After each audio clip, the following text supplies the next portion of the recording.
ନମସ୍କାର, ଜୟ ଶ୍ରୀ ଜଗନ୍ନାଥ।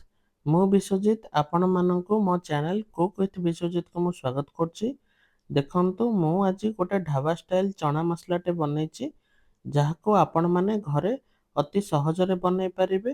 ଆଉ ଆକୁ ଲଞ୍ଚ ଟାଇମରେ ହଉ କି ଡିନର ଟାଇମରେ ଗରମ ଗରମ ପରଟା, ପୁରୀ, ରୁଟି, ନାନ୍ କିମ୍ବା ରୁମାଲି ରୁଟି ସହିତ ଆରାମସେ ଆକୁ ଏନ୍ଜୟ କରିପାରିବେ। ୟାକୁ ବନେଇବା ବହୁତ ସହଜ ଆଉ ଘରେ ଅତି କମ ସମୟରେ ବି ରେଡି ହେଇଯାଏ। ତ ଚାଲନ୍ତୁ ଏବେ ୟାକୁ ବନେଇବା ଷ୍ଟାର୍ଟ କରିବା। ସେଥିପାଇଁ ଫାଷ୍ଟ ଗୋଟେ ଜାଗାରେ କିଛି କାବୁଲି ଚଣାକୁ ଏମିତି ନେଇଯିବା ଆଉ ଏଥିରେ କିଛି ପାଣି ଦେଇକି ଆକୁ ଗୋଟେ ରାତି କିମ୍ବା 5ରୁ 6 ଘଣ୍ଟା ପର୍ଯ୍ୟନ୍ତ ଭଲସେ ପୁରା ବତୁରେଇ ଦବା। ଦେଖନ୍ତୁ, ଆମର ଅଲରେଡି ଏବେ 5ରୁ 6 ଘଣ୍ଟା ହେଇଯାଇଛି। ଦେଖିପାରୁଥିବେ ଆପଣମାନେ କାବୁଲି ଚଣା ଗୁଡ଼ିକ ଆମର ଏବେ ବହୁତ ବଢ଼ିଆ ସେ ପୁରା ବତୁରିକି ଫୁଲି ଯାଇଛି। ଦେଖନ୍ତୁ କେତେ ବଢ଼ିଆ ସେ ପୁରା ବତୁରି ଯାଇଛି। ଏବେ ଚାଲନ୍ତୁ ଆକୁ ସିଝେଇବା।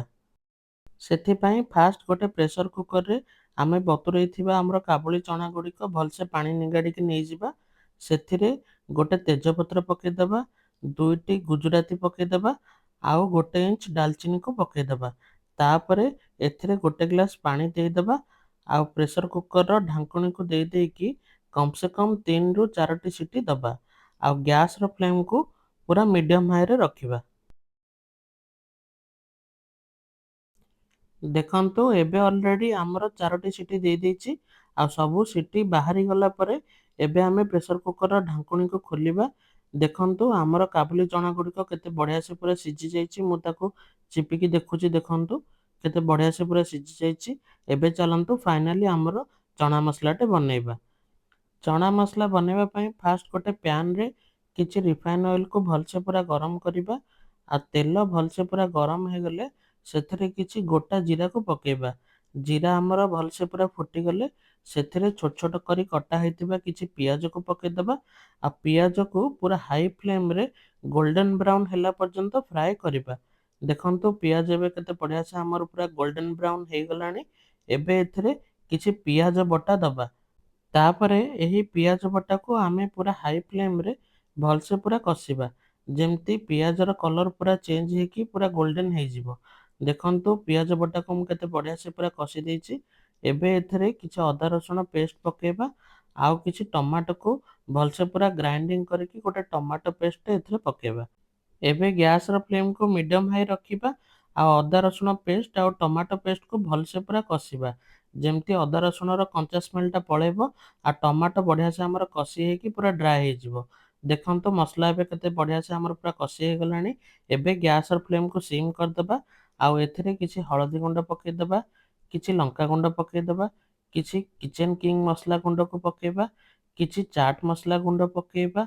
ତାପରେ ଏଥିରେ କିଛି ଗରମ ମସଲା ଗୁଣ୍ଡ ପକେଇବା, ସ୍ୱାଦ ଅନୁସାରେ କିଛି ଲୁଣ ପକେଇବା, କିଛି କଳା ଲୁଣ ପକେଇବା ଆଉ କିଛି ଚିନି ପକେଇବା।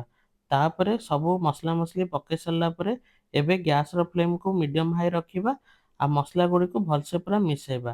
ଦେଖନ୍ତୁ, ମୁଁ ମସଲାକୁ କେତେ ବଢ଼ିଆ ସେ ପୁରା ମିଶାଇ ଦେଇଛି। ଏବେ ଏଥିରେ ଆମେ ସିଝେଇକି ରଖିଥିବା ଆମର କାବୁଲି ଚଣା ସବୁ ପକେଇବା।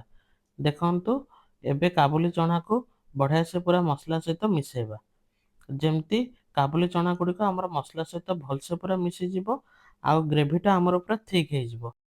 ଦେଖନ୍ତୁ, ମୁଁ ଆକୁ ଏବେ କେତେ ବଢ଼ିଆ ସେ ପୁରା ମିଶାଇ ଦେଇଛି। ଏବେ ଆକୁ ଏମିତି କଭର କରିଦେବା ଆଉ ମିଡ଼ିୟମ ଫ୍ଲେମ୍ରେ ଗୋଟେ 5 ମିନିଟ୍ ପର୍ଯ୍ୟନ୍ତ କୁକ୍ କରିବା। ଦେଖନ୍ତୁ, ଆମର ଅଲରେଡ଼ି ଏବେ 5 ମିନିଟ୍ ହେଇଗଲାଣି। ଦେଖିପାରୁଥିବେ ଆପଣମାନେ ଗ୍ରେଭିରୁ ପୁରା ତେଲ ଛାଡ଼ିବା ଷ୍ଟାର୍ଟ ହେଇଗଲାଣି। ଛୋଲେ ଆମର ଏବେ ଅଲମୋଷ୍ଟ ପୁରା ରେଡ଼ି ହେଇ ଆସିଲାଣି। ଦେଖିପାରୁଥିବେ ଆପଣମାନେ କେତେ ସୁନ୍ଦର ଦେଖାଯାଉଛି। ଏବେ ଏଥିରେ କିଛି ଅଦାକୁ ଏମିତି ଲମ୍ବା ଲମ୍ବା କରି ସରୁ ସରୁ କରି କାଟିକି ପକେଇବା, କିଛି କଞ୍ଚା ଲଙ୍କାକୁ ଏମିତି ଚିରିକି ପକେଇବା ଆଉ କିଛି କସ୍ତୁରୀ ମେଥି ପତ୍ରକୁ ପକେଇବା ଆଉ କିଛି ଫ୍ରେଶ୍ ଧନିଆ ପତ୍ରକୁ ଏମିତି ଛୋଟ ଛୋଟ କରି କାଟିକି ପକେଇବା। ଏବେ ଆକୁ ଭଲସେ ପୁରା ମିଶାଇବା। ଦେଖନ୍ତୁ, ମୁଁ ଏବେ ଆକୁ କେତେ ବଢ଼ିଆ ସେ ପୁରା ମିଶାଉଛି। ଛୋଲେ ସହିତ ଆମର କଞ୍ଚା ଲଙ୍କା, ଅଦା, କସ୍ତୁରୀ ମେଥି ପତ୍ର ଆଉ ଧନିଆ ପତ୍ର କେତେ ବଢ଼ିଆ ସେ ପୁରା ମିକ୍ସ ହେଇଯାଇଛି। ଏବେ ଆକୁ ଆଉ ଟିକେ କଭର କରିଦେବା ଆଉ 2 ମିନିଟ୍ ପର୍ଯ୍ୟନ୍ତ ପୁରା ଲୋ ଫ୍ଲେମ୍ରେ ଧୀରେ ଧୀରେ କରି କୁକ୍ କରିବା। ଦେଖନ୍ତୁ, ଆମର ଅଲରେଡ଼ି ଏବେ ଆଉ 2ରୁ 3 ମିନିଟ୍ ପୁରା ହେଇଗଲାଣି। ଦେଖିପାରୁଥିବେ ଆପଣମାନେ ଆମର ଏବେ ଚଣା ମସଲା ପୁରା ହେଇକି ପୁରା ରେଡ଼ି। ଦେଖିପାରୁଥିବେ କେତେ ସୁନ୍ଦର ଦେଖାଯାଉଛି ଆଉ କେତେ ବହଳିଆ ବି ହେଇଛି। ପୁରା ପରଫେକ୍ଟଲି ଗୋଟେ ଢାବା ଷ୍ଟାଇଲ ଚଣା ମସଲାଟେ ଏବେ ପୁରା ଆମର ରେଡ଼ି ହେଇଯାଇଛି। ଏବେ ଚାଲନ୍ତୁ ଆକୁ ଗୋଟେ ଜାଗାକୁ ବାହାର କରିଦେବା ଆଉ ତାପରେ ଆକୁ ସର୍ଭ କରିବା।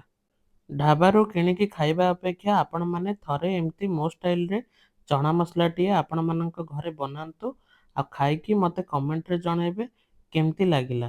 ମୋ ଭିଡ଼ିଓ ଭଲ ଲାଗିଥିଲେ ମୋ ଚ୍ୟାନେଲକୁ ଲାଇକ୍ ସେୟାର ସବସ୍କ୍ରାଇବ୍ କରିବାକୁ ଜମା ବି ଭୁଲିବେନି। ରହୁଛି। ଜୟ ଶ୍ରୀ ଜଗନ୍ନାଥ।